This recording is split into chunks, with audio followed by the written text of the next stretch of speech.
I just kind of glanced off, looked up into the crowd, and he just flashed at my head 2 feet away, and I just went like that, as to swing at it like at a fly. Before the world truly understood speed, before Kung Fu gained global respect, there was one moment in 1967 that changed everything. A packed arena, cameras rolling, the biggest names in karate watching closely. As Bruce Lee steps forward at the Long Beach International Karate Championships, he delivers a performance unlike anything seen before. 2-finger push-ups, lightning-fast strikes, flawless control. The audience is amazed, but still questioning. Then a challenge is issued. What happens next lasts only seconds. Yet his exchange with Vic Moore changes martial arts forever, the American dream and the wall of skepticism. Long before that arena went silent, before Vic Moore ever stepped onto that stage, Bruce Lee was nobody. No fame, no cameras, just a skinny 20-year-old Chinese kid who stepped off a ship in San Francisco with almost nothing in his pocket and a head full of ideas nobody in America was ready to hear. He had been born in that same city in 1940, but his real schooling had happened in Hong Kong, in the alleys and rooftops, where street fights came daily. And Wing Chun under Yip Man had finally given his fists a spine. Now he was back, and he had a quiet, almost arrogant mission. He was going to prove that Kung Fu was not folklore. He started small, a garage in Seattle, then Oakland, then Los Angeles. He charged $20 a month and welcomed everyone. College kids, housewives, black students from the rough side of Oakland, Berkeley hippies, boxers, and karate guys who had heard whispers about a teacher faster than the human eye. To Bruce, this was simply how it should be. To the old guard, it was a scandal waiting to detonate. The American martial arts world he had walked into was a closed club. Karate was booming. Judo had Olympic respectability. Boxing was king. Kung Fu, by comparison, sounded like a fortune cookie. People looked at this lean 5'7" kid and openly wondered if he could survive a real exchange with a karate champion. Then a man named Yoichi Nakachi came looking for him. Third-degree black belt in karate, third-degree black belt in judo, founder of his own system, Shinpu Ren. They met on a YMCA handball court. No referee, sworn witnesses. 11 seconds later, Nakachi was unconscious on the floor with a fractured skull. Bruce's foot had connected with his head like a baseball bat. 20 years of training erased in less time than it takes to tie a shoe. But the men who could have made him famous had not been in that room. The witnesses kept their word. The fight stayed buried in whispers. Bruce had made the loudest possible statement in the smallest possible audience.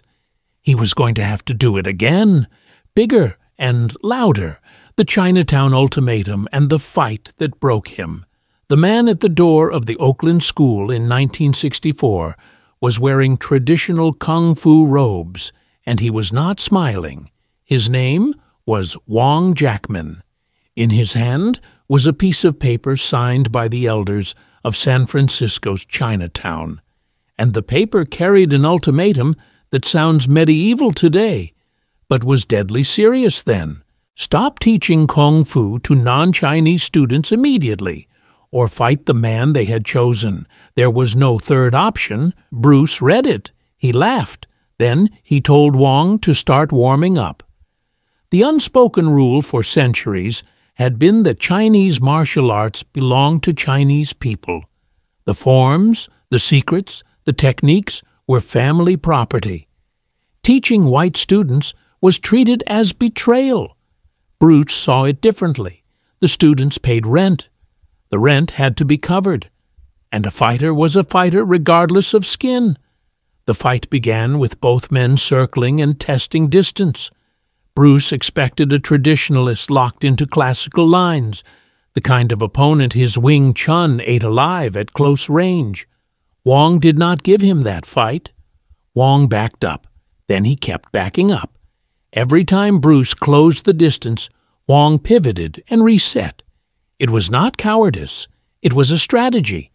Wing Chun lived within arm's length. Beyond that, it had nothing to say. 3 minutes of chasing a man around a small room is far more brutal than it sounds. Bruce's lungs burned. His legs began to shake. His footwork, the famously efficient Wing Chun footwork, fell apart against an opponent who refused to stand still. The accounts of how it ended split forever after. Linda Lee said 3 minutes with Wong eventually trying to flee. Wong claimed 20 minutes, ending in a draw. Bruce's students backed Linda. Wong's people backed Wong, but every version agreed on one quiet, devastating detail. Bruce could not finish it quickly. That night, in the small apartment above his school, he sat with Linda and said the sentence that would burn the next decade of his life into a different shape. He was finished with classical martial arts. He had won the fight. He had lost his religion, walking into the lion's den. The summer of 1967 arrived hot and loud, and Bruce Lee was returning to the Long Beach International Karate Tournament with a different kind of weight on his shoulders. He had been there 3 years earlier in 1964, and he had left a small but unforgettable mark with a punch from one in a way that had sent a man flying backward. Now he was coming back, and the stakes had multiplied. The American martial arts community was tired of hearing about kung fu. Karate ruled the tournament circuit.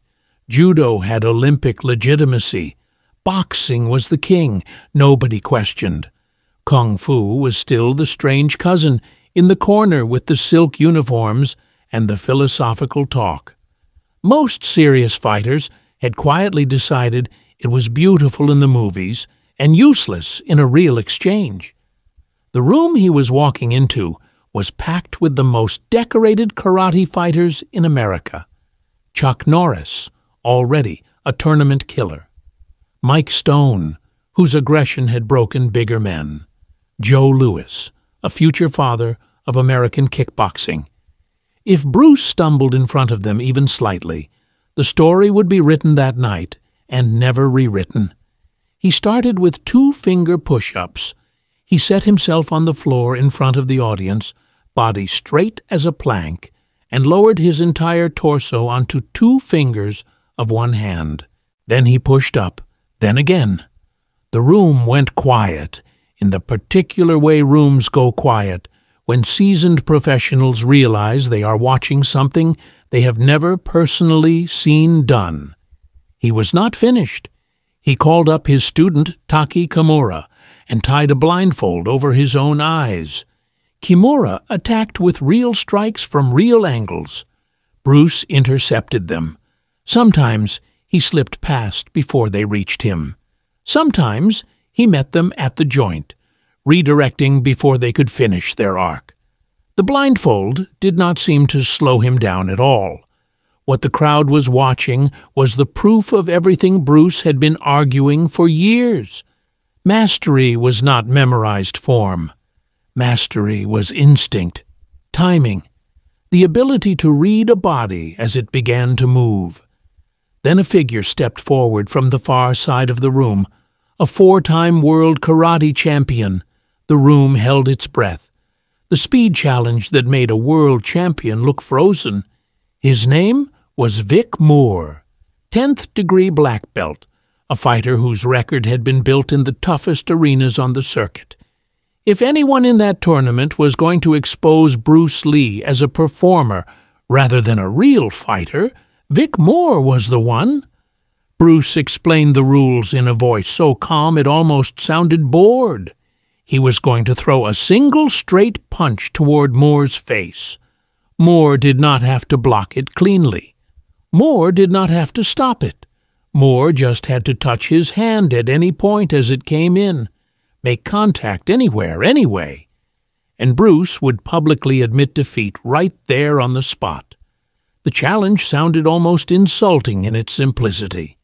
Every trained fighter in the room had drilled blocking strikes for years.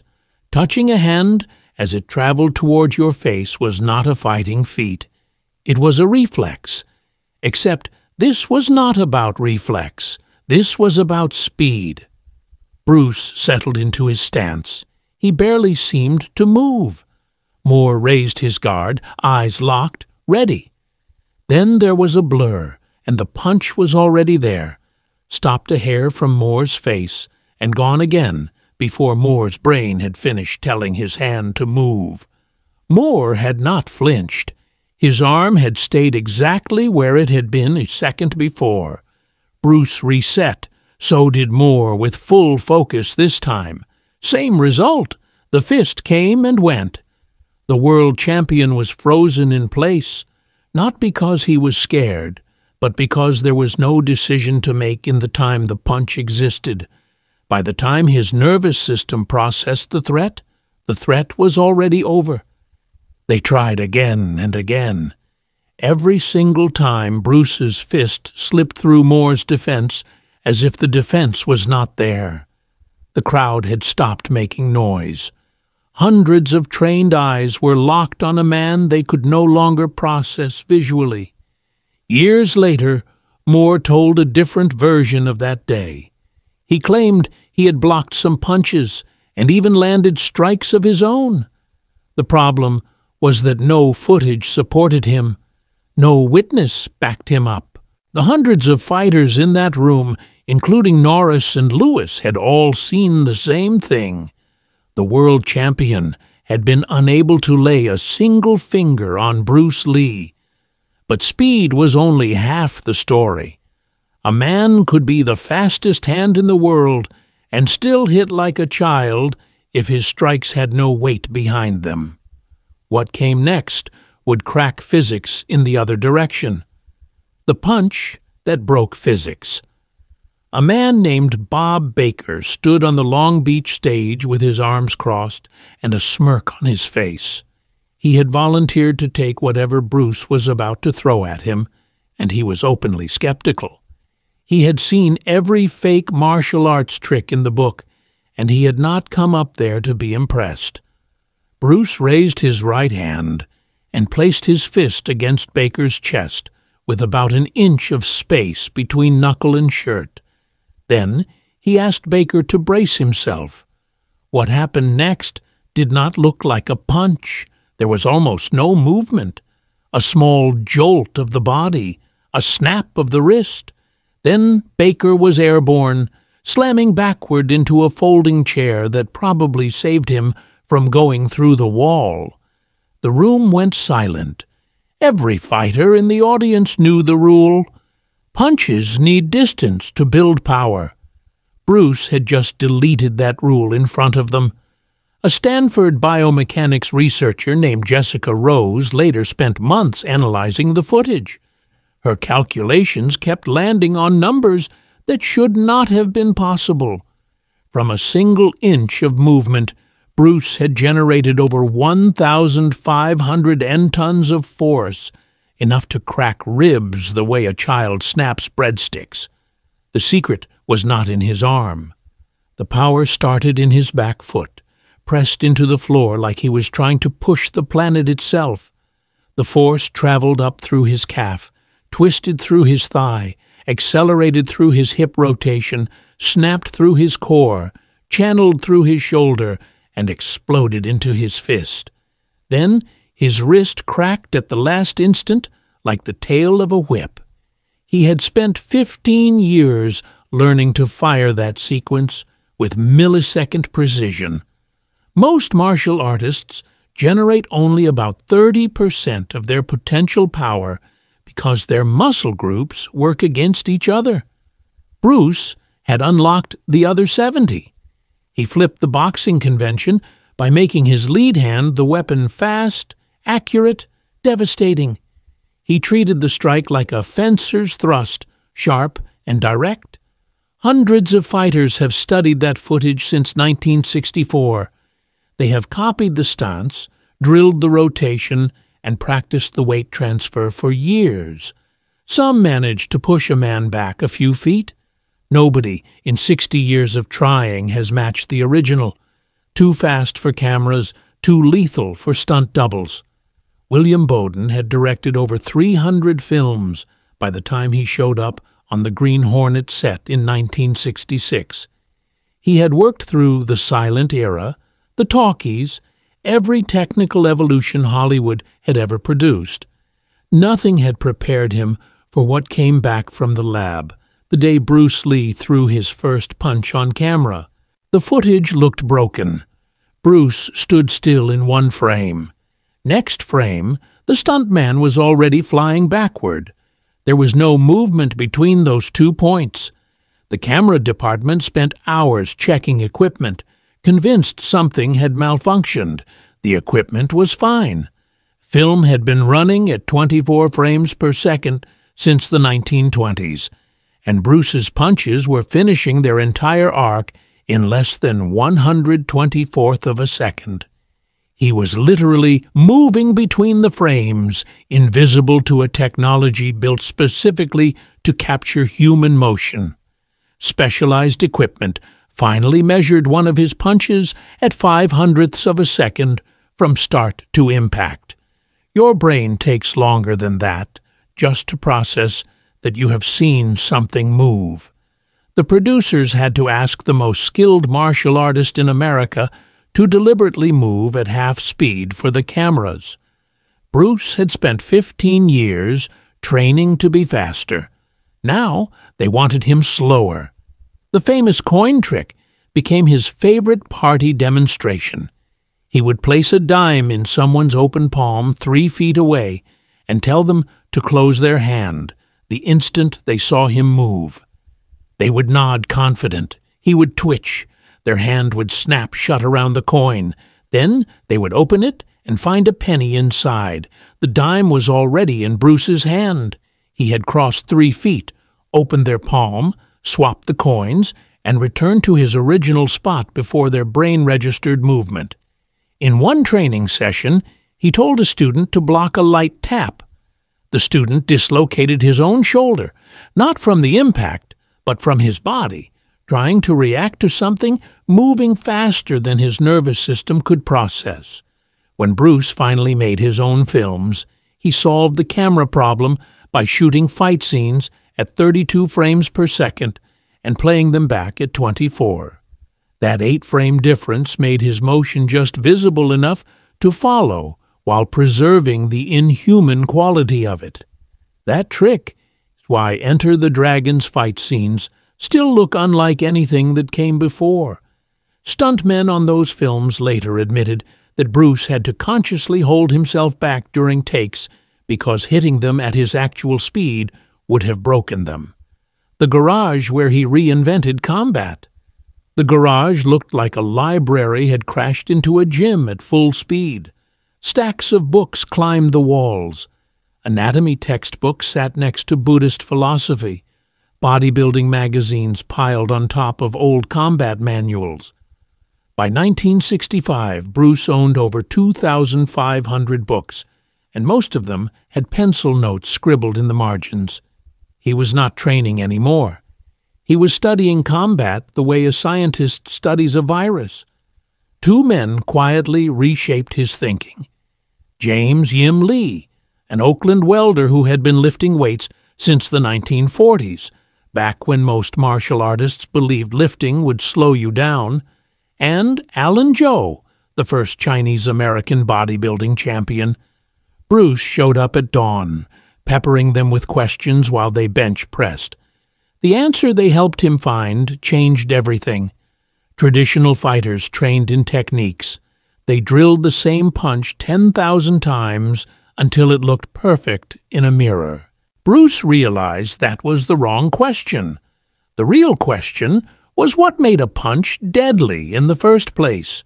Speed came from fast twitch muscle fibers. Power came from connecting the entire body into a single coordinated wave. So instead of training techniques, he trained attributes. Build the qualities first, and any technique would inherit them.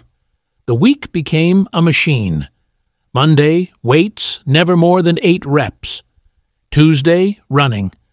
Wednesday, flexibility. Thursday, different muscles. Friday, the heavy bag. Saturday, sparring. Sunday was supposedly his day off, except Linda would find him cranking out fingertip push-ups while reading a book on the floor. Progressive overload became close to a religion to him. Every session had to be harder than the last. He kept notebooks, like an accountant keeps ledgers.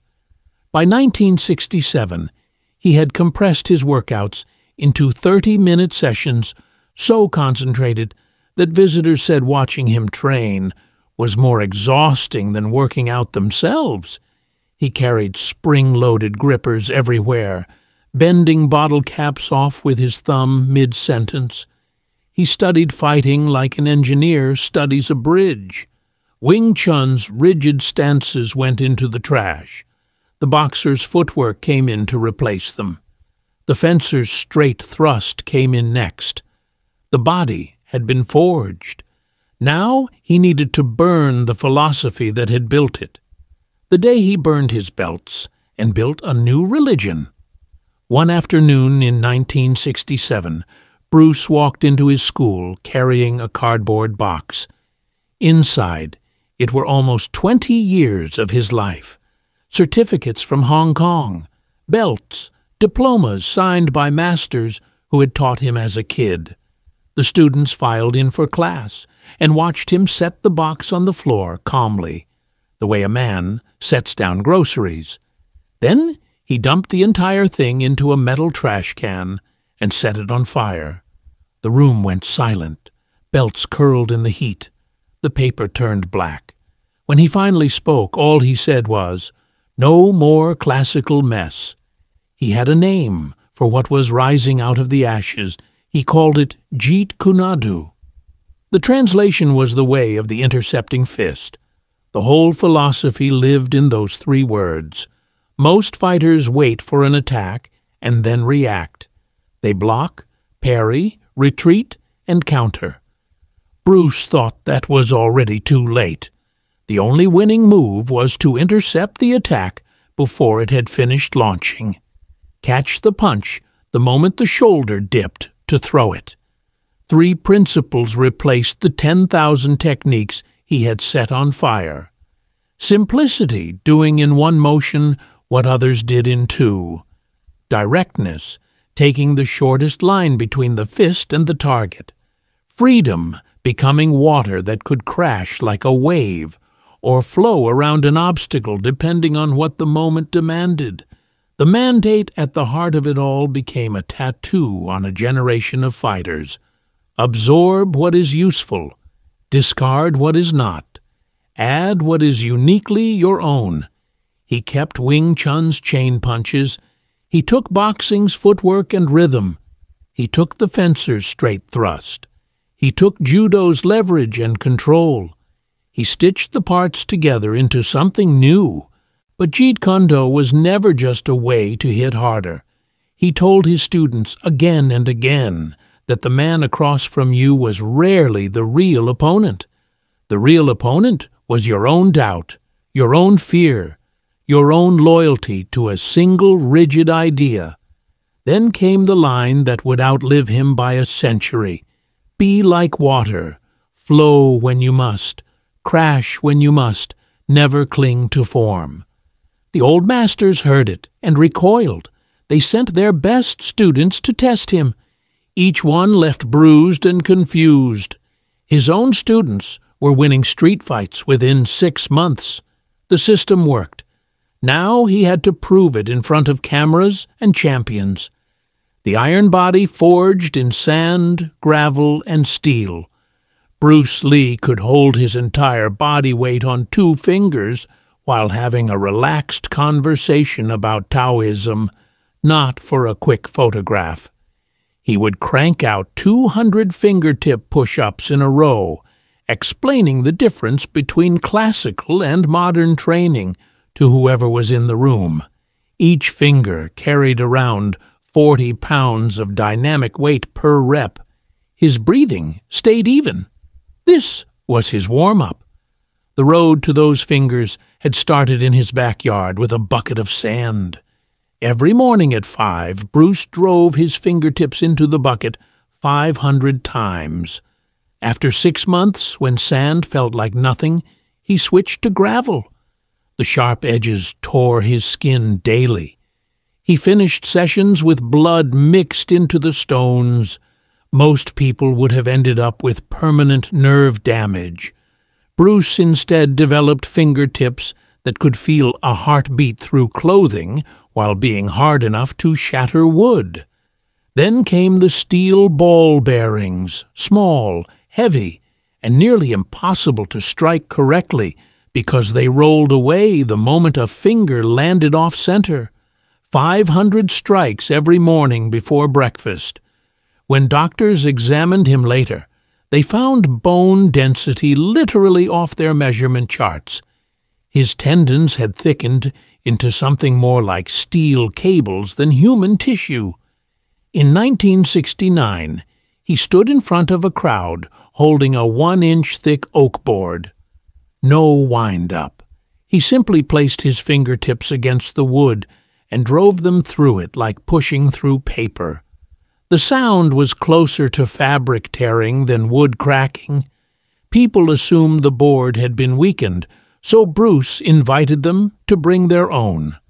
The result never changed. Dan Inosanto handed Bruce his first nunchaku in 1964. Bruce laughed and called it a toy.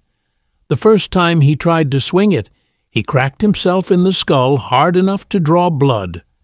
3 months later, he was using them to play ping-pong, returning every shot, discussing philosophy between volleys. His most absurd feat of conditioning was probably the heavy bag. He owned a 300-pound bag that most fighters could not even shift with a full power kick. Bruce would strike it with a side kick and send it swinging up parallel to the ground, the chain going completely slack from the force. Then he would kick it again on the back swing, sending it the other way. He could keep that rhythm going for several minutes, breathing as steadily as if he were taking a walk. The blind dragon, how a disability became a superpower. Bruce Lee could not see his own students' faces from across the training room. His vision was negative, 5 diopters in both eyes. When the United States Army tested his eyes in 1963, they classified him 4F, medically unfit. The same eyesight that disqualified him from carrying a rifle did not stop him from becoming the most feared fighter alive.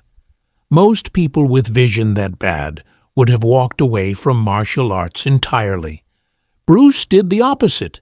He rebuilt his entire fighting system around the limitation. He stopped trying to read movements. He learned to read bodies instead. A shoulder drops a /4, in right before a punch launches. The hips rotate milliseconds before a kick fires. The weight shifts from the back foot to the front before any forward attack. Bruce trained himself to spot these tells through the blur. He stopped relying on detail and started reading shape and motion. Eventually, he developed something close to supernatural. He could feel changes in air pressure when limbs moved through space. The displacement of air from a punch in flight reached him before the punch did. Training partners said sparring with him felt like fighting someone with radar. He dodged strikes thrown from his blind spots and delivered counters he could not possibly have seen. Chiso, the Wing Chun sensitivity drill, where 2 fighters keep constant arm contact, became his laboratory. Dan Inosanto would tie a blindfold over Bruce's eyes completely, and Bruce would still control entire matches. He could tell students exactly what attack they were about to throw, based on tiny tensions in the muscles of their connected arms. The training went past the school.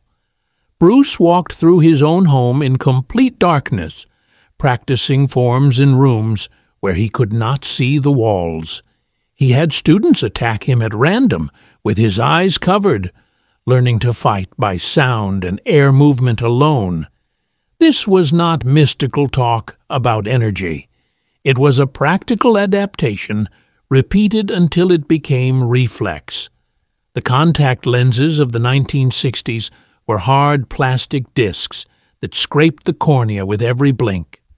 Bruce wore them through every film he ever made, despite constant pain that would have stopped most people. Between takes on Enter the Dragon, he slipped away to apply numbing drops that barely helped. The famous intensity of his on-screen stare came partly from forcing himself to focus through plastic, wearing his eyes raw. He never told the crews. Linda revealed it years after he was gone. His enemies looked at his glasses and saw a vulnerability. They did not know the weakness had been turned over 2 decades into the sharpest sense in the entire room. Don't miss the videos on screen now. They're just as interesting. Catch you in the next one.